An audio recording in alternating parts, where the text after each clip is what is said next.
You have to have your own goals to accomplish, and you need an action plan to take you to that goal.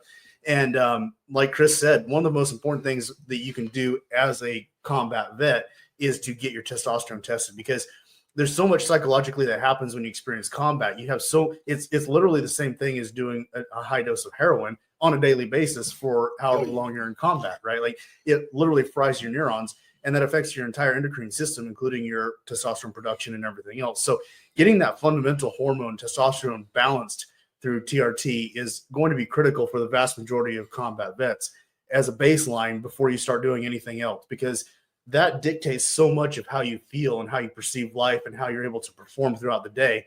If that's not squared away, nothing else is going to be at its highest maximum level, right? So getting the testosterone squared away, and then working out on a regular basis, getting your diet corrected, and then setting out a plan for your life. But having that fundamental fitness and health in place first is going to really give you the catalyst to build something down the road. And, when I first got out, I was probably, I think, 24, went into the VA, and they're like, by the time you're 30, you're going to have a double knee replacement. And so I haven't had one, haven't had knee surgery.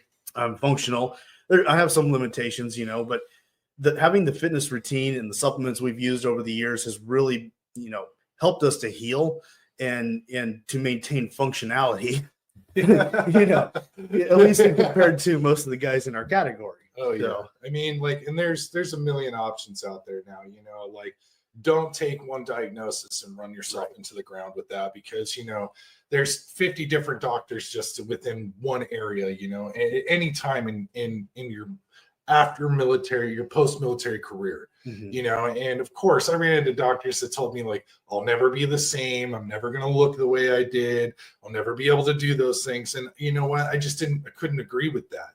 For me, it felt like they were giving up on me prior to me giving up on myself. Right. So what I ended up doing was I reached out to multiple doctors until I found one that said, you know what, we can help. Right. And that's really is part of the fight now. And the horrible part of the fight now is that there are thousands of doctors, thousands, like every year, there's a graduation of at least 10 to 15,000 doctors, and it's quite a high number, but you can't lock yourself into just one position and say, this is the end for me. It doesn't work that way. You have to be willing to take the risks to get the rewards. And so for me, they told me that I would never be 100% again, that I would never be able to think clearly again, that I was going to have a lot of issues, not only stumbling over my words, but, that I was not going to be a person that was well put together. Right. And, if you're watching now, obviously, like, I can jabber.